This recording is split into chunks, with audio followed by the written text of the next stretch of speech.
Pump-action shotguns are a mainstay of all first-person shooters everywhere. You can't really think of a first-person shooter game that doesn't have a pump-action shotgun. Except Fallout 4, which is a pretty weird one considering Fallout New Vegas prior to that had a pump-action shotgun.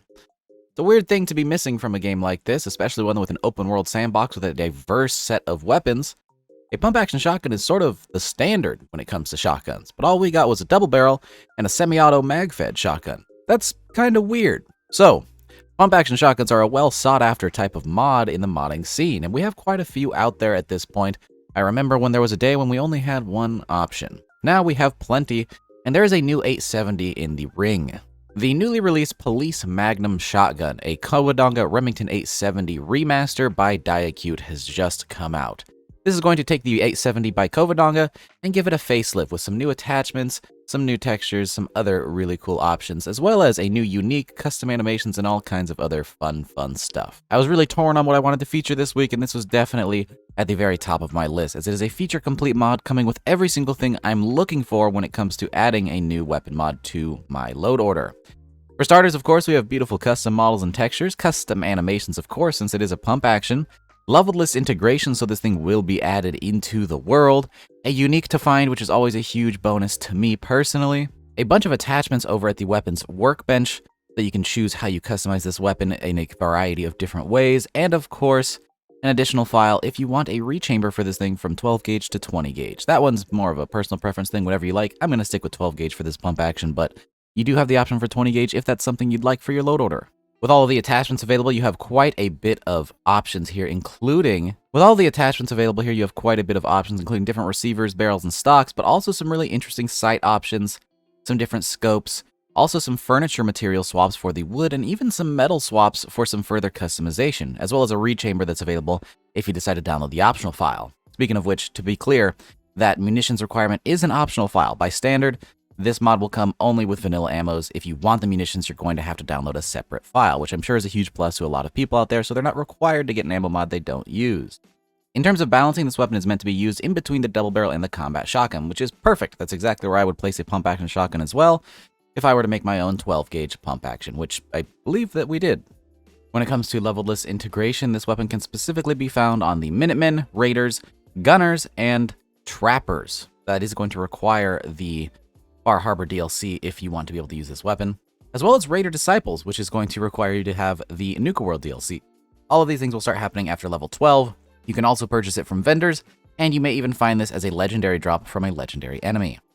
When it comes to the unique, we're going to be covering that thing specifically when we head in-game and start checking out the finer details of this weapon, and I'll be sure to let you know what this thing looks like, what it does, and where to find it. When it comes to the animations are very crisp and clean, and they have built-in tactical reload support. Whenever you fire a specific amount of ammo, you will only reload the correct amount of said ammo.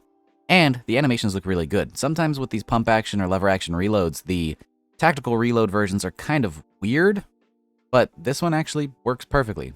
Sometimes the animations are just a little bit jumpy or snappy on other mods, but this one just seems to be really clean and it looks exactly like it should, as if it was a standard part of the video game. Overall, this weapon is a complete package, a wonderful little thing to look at. So let's go ahead and check this thing out in-game and start checking out its finer details, showcase those animations, its stats, and all of those cool attachments, and the wonderful new unique.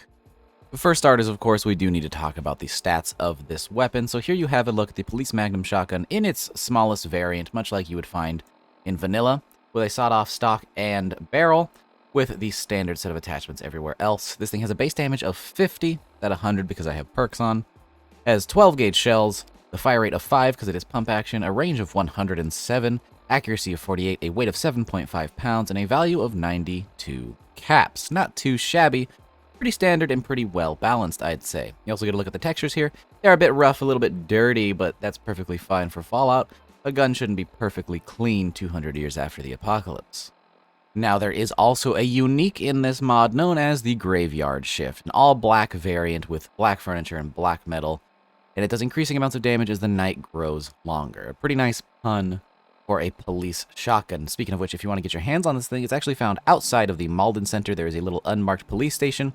You head in there, head upstairs, and there is a terminal that you could access for evidence records. Now, underneath that terminal is a desk, and this thing is found inside the desk. It's actually in the container, so don't be looking around on the floor. You just have to search the desk, and you'll find this thing, hopefully, with its ammo, and it's all ready to go. Now then, let's talk animations. This thing has really nice, crispy, clean animations, and they work really well. For starters, we'll go ahead and do a mag dump, a mag tube dump, and show off the full reload for this thing.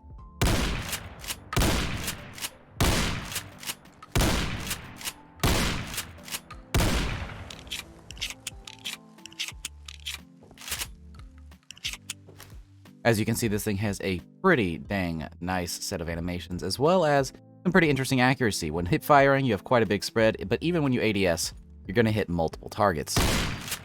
It is a shotgun after all. But, like I said earlier, this thing also has bullet counted reload / tactical reload support. If I only shoot 2 shells, I only reload 2 shells, which is quite nice. A pretty good set of animations here.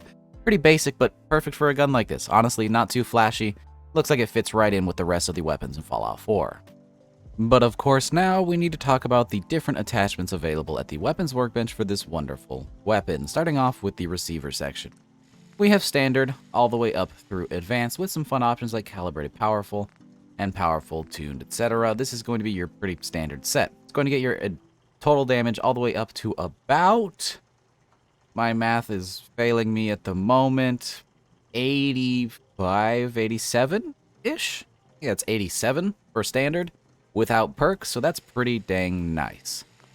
For barrels, we have the option for a sawed-off barrel, which looks quite nice with a flush set of barrel and magazine tube. We also have a short barrel, a long mounted barrel, and a hunting barrel. The long mounted barrel is going to give you increased ammo capacity because, as you can see, that tube is longer, which will go from 6 to, I'm assuming, about 8. And then the hunting barrel is not going to have that, but it is going to have a very tight spread with a very long barrel. A pretty cool set, but my favorite is definitely the long mounted barrel. For stocks, we have a short stock, a full stock, of course, because you kind of need that for a weapon like this. The cowboy stock, which is going to have shells mounted to the receiver here. Surprised they didn't go for the stock, but it looks quite nice anyways.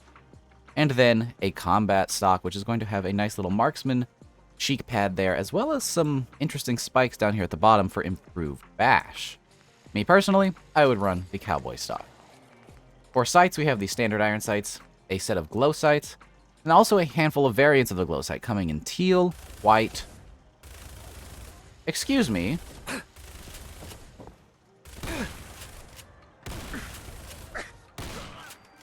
A bit of an unexpected intruder with a pretty crazy gun. I actually want to go with that. Huh. I think he came and picked that up off of my stuff here because I have a handful of weapons kind of thrown about. Excuse the interruption. Let's get back to this. Now, where were we? I think we were on sights. So, we have a handful of different color options for the glow sights. We have the standard green, then we also have teal, white, red. We also have an option to throw on a new rear sight, which is pretty nice here, a nice little ring in the back, which also comes with glow variants in green, red, teal, and white. We also have a fusion battery reflex sight with a dot and circle variant, as well as a vintage reflex sight, sort of like a NIDAR. We have a professional's combat sight, a mini holotech combat sight, a full-on laser sight, a short scope, a short night vision scope, and a short recon scope, as well as the GekTech Recon Holo sight. Quite a bit of options there for different types of optics, if you would like them. For muzzle devices, we have the option for no muzzle, a choke tube, a large bayonet, a compensator, a muzzle brake, a light suppressor, a heavy suppressor, an elite suppressor, and that's it.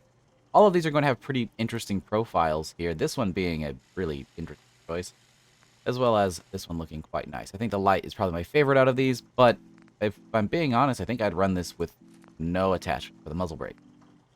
For the materials, we have the option to change out the wood for a different, lighter texture, depending on what you prefer. I actually do quite like this material here. And then for metals, we have the standard metal, bronze, copper, fool's gold, oil spill, and that's it. Some pretty interesting looks, though I am definitely going to stand with the standard gunmetal. And overall, that's my peak shotgun in this mod. A pretty standard looking one, but one that I think fits very well in the game. So yeah, guys, that is going to be the Covadonga Shotgun Remaster, a new 870 known as the Police Magnum Shotgun in-game. Thanks to DiaCute for making this wonderful remaster. It's quite good. If you want to get your hands on this thing, it will be linked down in the description below as always. And while you're down there, consider checking me out over on Patreon if you'd like to support my work directly. Whether it's the videos I make here on YouTube or the mods I make on the Nexus, that's something you could do if you like my work and you'd like to contribute directly. That being said, it is of course completely optional, not something you feel like you need to do, just there for those who want to. With that, I hope you guys enjoyed the video. If you did, consider dropping it a like, and I will see you all in the next one. Peace!